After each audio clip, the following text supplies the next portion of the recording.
Ladies and gentlemen, this is not a checklist for manipulation. This is a call to transformation, because women, good women, are not searching for perfection. They are searching for honesty, depth, and direction. And if you want to be worthy of love, you must become a man who lives in truth, not just when she's watching. Especially when she's not. Stability is not merely the absence of chaos, it's the learned ability to face it without becoming unhinged.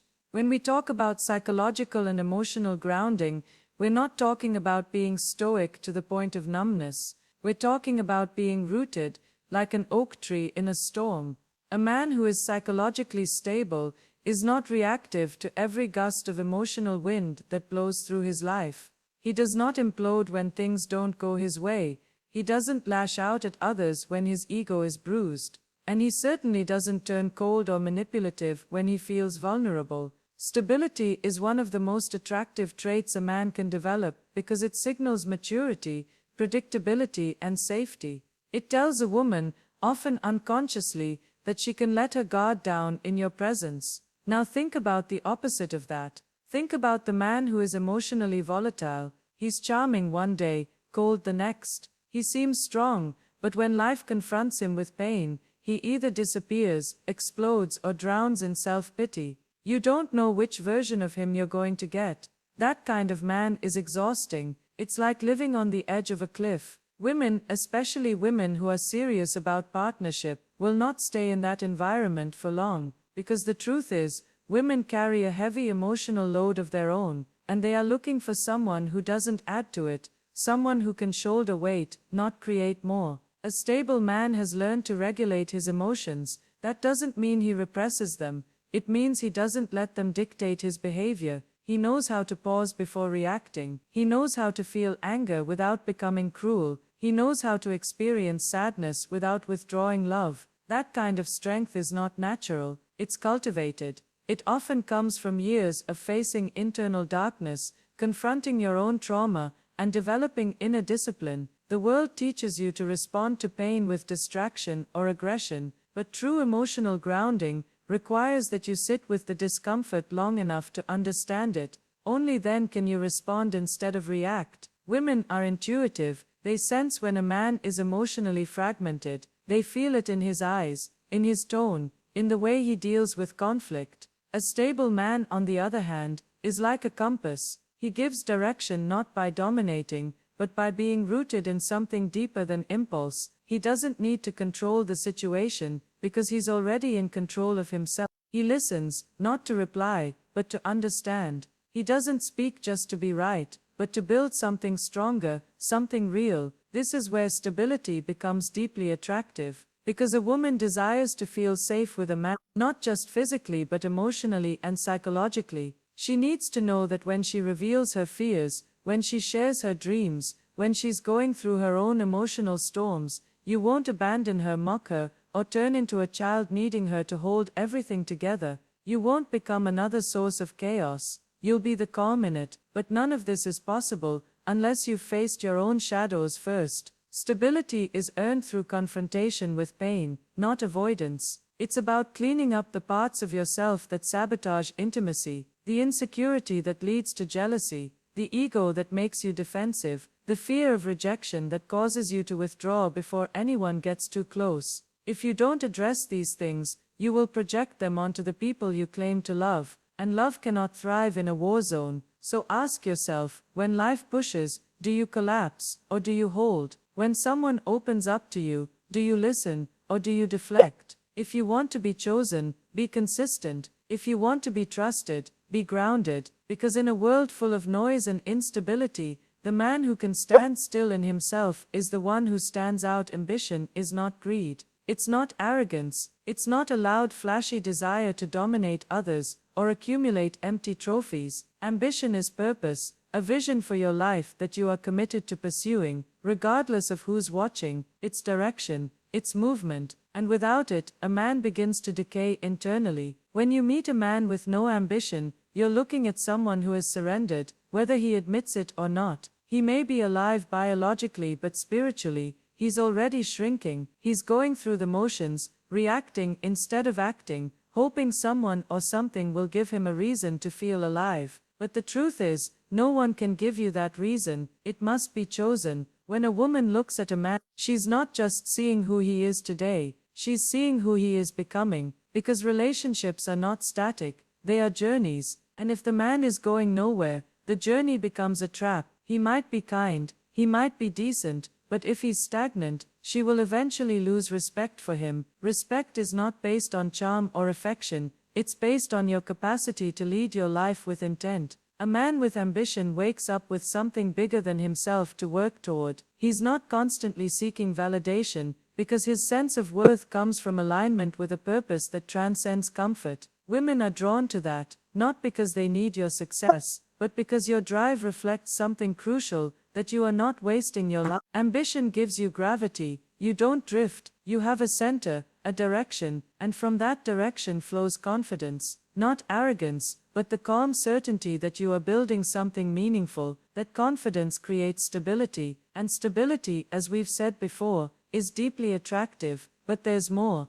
A man with purpose becomes harder to manipulate. Why? Because you cannot be lured off your path by instant pleasure or short-term gain. You become selective with your time, with your relationships, with what you allow into your mind and body. That kind of focus is magnetic. It commands respect. But let's be clear, ambition isn't about becoming a millionaire or achieving fame. That's too shallow. Real ambition is tied to responsibility. You want to build something, a career, a business, a legacy, a family, not because it will make you look impressive, but because it is good and necessary and meaningful. And when a woman sees that you are serious about becoming someone solid, not perfect but improving, she sees possibility, she sees a future, she sees a man worth trusting. This doesn't mean you need to have everything figured out. You can be at the beginning of the journey. You might be broke, struggling, still finding your way. That's fine. What matters is that your eyes are open and your feet are moving, that you've rejected passivity, that you are taking ownership of your time, your energy, and your growth. Because a man with no ambition eventually becomes a burden, not because he's evil, but because he remains dependent, emotionally or financially. He waits for someone to fix it for him, and over time, that waiting turns into bitterness, and that bitterness poisons love. So don't wait until you're ready. You're not supposed to be ready. You're supposed to start where you are. And if you're serious about being a man who is respected, loved and desired, you must live with direction. You must know what matters to you,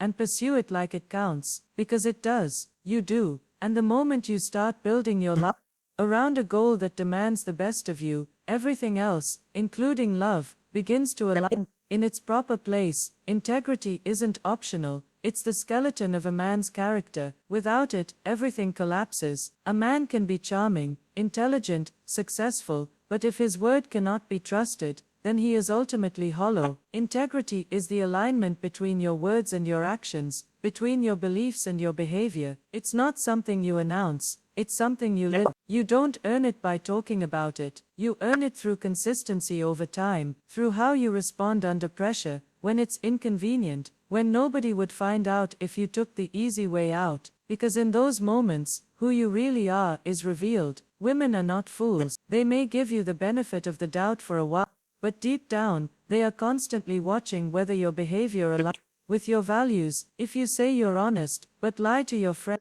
cheat at work, or hide who you really are, she will feel it. Even if she can't articulate it, her trust in you begins to erode, and trust once broken is nearly impossible to fully restore, because love for a woman does not exist in a vacuum. It must be built on something. It must be able to rest on a foundation that will not shift when the storms come, and that foundation is integrity. A man of integrity does not shift his moral compass depending on who he's talking to. He does not tell people what they want to hear just to avoid conflict. He speaks the truth, not cruelly, not arrogantly, but firmly. He knows that a lie may win him approval in the short term, but it will cost him everything in the long.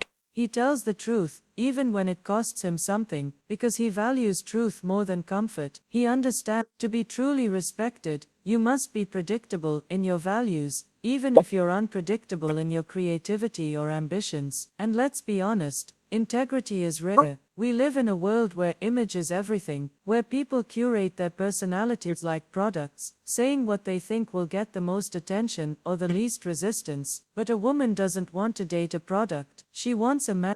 And a man is someone who has roots, who has principles, who doesn't just perform goodness but embody. Now this doesn't mean you never make mistakes. Everyone slips. Everyone fails to live up to their ideals at times. Integrity isn't about perfection, it's about when you fail, you own it. When you hurt someone, you apologize without being defensive. When you say you'll do something, you follow through, not because it's easy, but because it's right. That's integrity, and that's the kind of man a woman can build with. That's the kind of man she can feel emotionally safe around, because she doesn't have to keep guessing who you are. You've already shown her, but I understand this. The man who lives without integrity eventually loses everything, not always immediately. Sometimes he gets away with it for years, but the collapse comes, whether it's in the form of a broken relationship, internal emptiness, or the inability to look in the mirror without shame, because when your outer world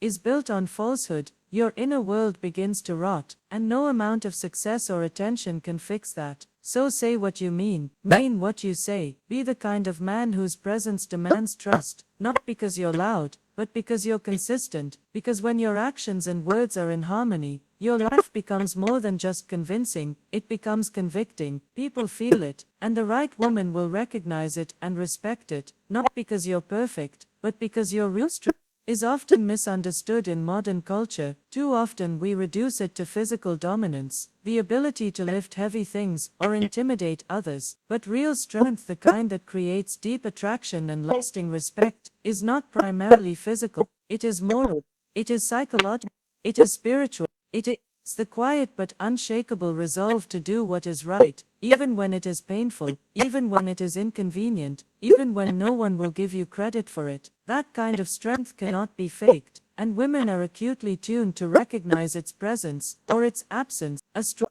man does not need to boast. He doesn't walk into a room looking to dominate. He doesn't need to silence others to feel powerful. He simply knows who he is, and not knowledge grounds him, it centers him. He is not desperate to be seen, because he sees himself clearly. He is not quick to react, because he has developed the capacity to respond instead. He is capable of action, but he is governed by principle. That is strength. Women are not looking for a tyrant, they are not looking for a bully, but they are looking for someone who can stand firm when the winds of life blow sideways, someone who can protect, not just with fists but with judgment, with clarity, with the ability to say, no, this is not acceptable, or yes, I'll take responsibility for that. A man who can face hardship and not crumble. A man who can be depended upon. That's what strength looks like in the real world. The weak man is ruled by impulse. He lashes out when he's criticized. He runs when things get hard. He blames others when he fails. His emotions control him, and so he becomes dangerous, not in a protective way,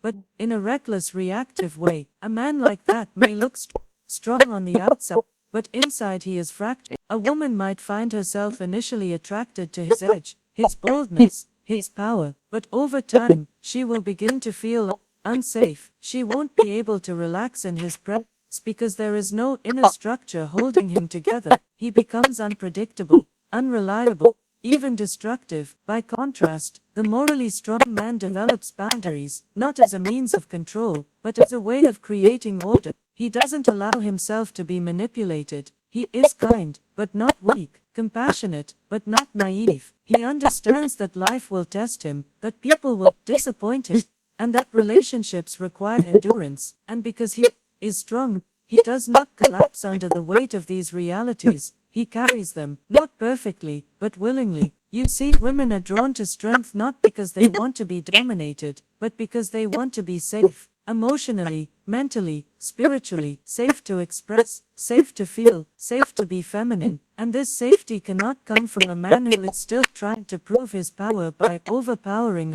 us. It comes from the man who has mastered himself, his impulses, his ego, his past. That is the mark of strength. That is the mark of a protector.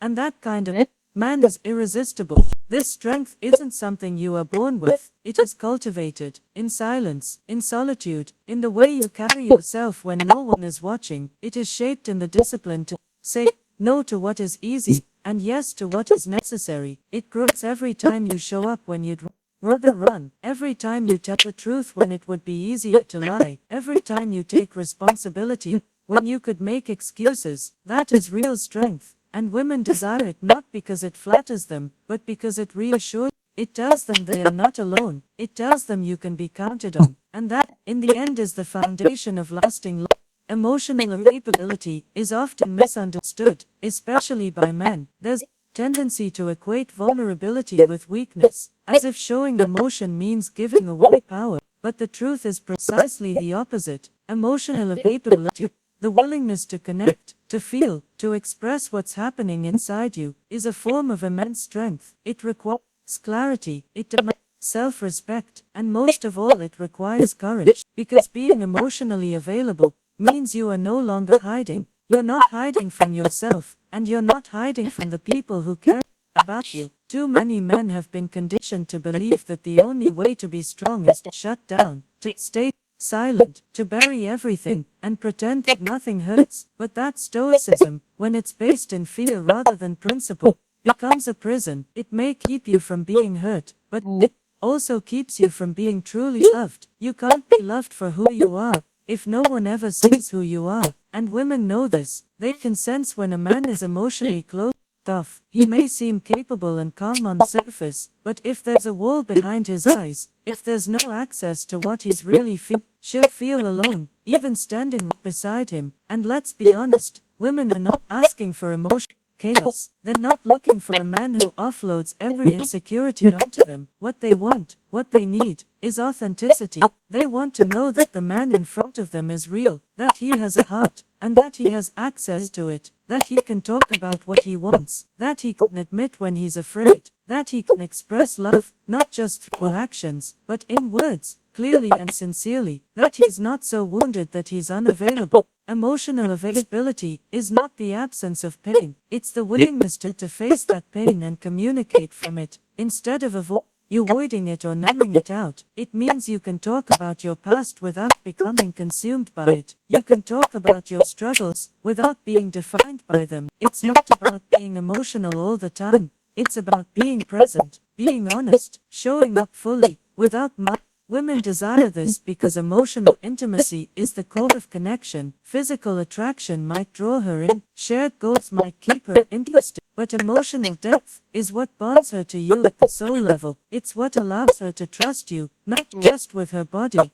but with her heart. And she will never fully open to a man who remains locked within himself, because a man who cannot be vulnerable will eventually make her feel ashamed for being vulnerable. He'll dismiss her feelings, he'll shut down during conflict, he'll turn inward at the very moment she needs him to lean in. A man who is emotionally available does not lose himself in his emotions, he integrates them. He knows how to sit with discomfort, and he can hold space for someone else's pain without needing to fix it or flee from it. That kind of presence is rare, it's powerful, and it's deeply attractive, not just to women, but to anyone who values truth, connection, and depth. This doesn't come naturally to most men. It requires practice. It requires you to look at your wounds and heal them instead of hiding behind them. It requires you to speak, even when your voice trembles. But once you develop that capacity, once you become a man who can be open and grounded at the same time, you become trustworthy, you become safe, and in a world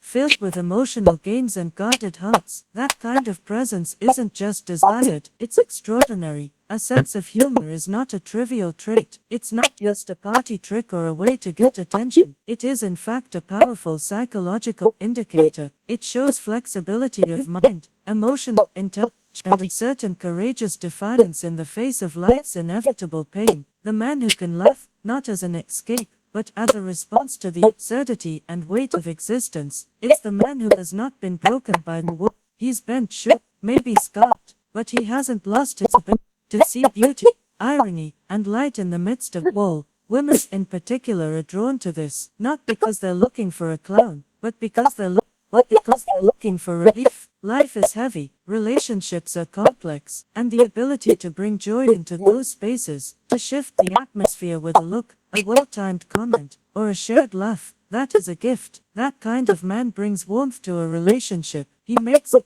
easier to breathe. He takes tension and gently dissolves it. And perhaps most important, he shows her that even when things get serious, he hasn't lost the childlike spirit that keeps love alive. But this isn't about telling jokes. It's not about sarcasm, which is often just veiled resentment. And it's not about using humor as a shield to avoid intimacy or vulnerability. That kind of humor is hollow, and women sense it. It might be funny for a moment, but it doesn't build trust. It builds distance. The kind of humor that truly attracts is rooted in presence. It's playful, but connected. It acknowledges pain without being defeated by it. It lightens the emotional load without minimizing it. That's the difference. A sense of humor in this deeper sense reveals how a man processes the world. If you can laugh at yourself, you show humility. You show that you're not so fragile, that your ego must be protected at all costs. You're not walking through life with a mask of seriousness because you're afraid to look foolish. No, you're real, and you're relaxed in your own skin. That's disarming. That's magnetic, because it creates emotional safety. It tells a woman, you can let your guard down here. You don't need to be perfect. This is a space where joy exists, even when life doesn't cooperate. In long-term relationships, this trait becomes even more critical. Why? Because over time, stress builds. Life throws curveballs. Kids, careers, sickness, disappointment. They all take their toll. And in those moments, when the pressure is high, and the world feels dark, the couple who can still laugh together survives. The man who can find humor in the small things, in burnt dinners, in flat tires, in awkward silences, becomes a source of light. And when a woman finds that kind of light in her partner, she holds on to it, because it reminds her that life is still good, that not everything is lost, that even leadership isn't about barking orders or demanding obedience. It's about vision. It's about responsibility. It's about the ability to see what needs to be done, and the willingness to step forward and do it, especially when no one else will. A man who leads doesn't have to control everything. He simply takes initiative. He doesn't wait for life to happen to him. He doesn't sit in passivity, hoping someone else will make the hard decisions. He recognizes that leadership begins in the self. If you can't lead yourself, your thoughts, your habits, your impulses, you have no business trying to lead another human being. Women deeply desire this quality, not because they're incapable of leading, far from it, but because they want to trust that the man they're with has direction, courage and a plan, and more than that, that he has the strength to carry it through. In the dynamics of a healthy relationship, leadership is not about domination, it's about service. It's about saying, I'll take responsibility for this, I'll carry this burden, I'll go first,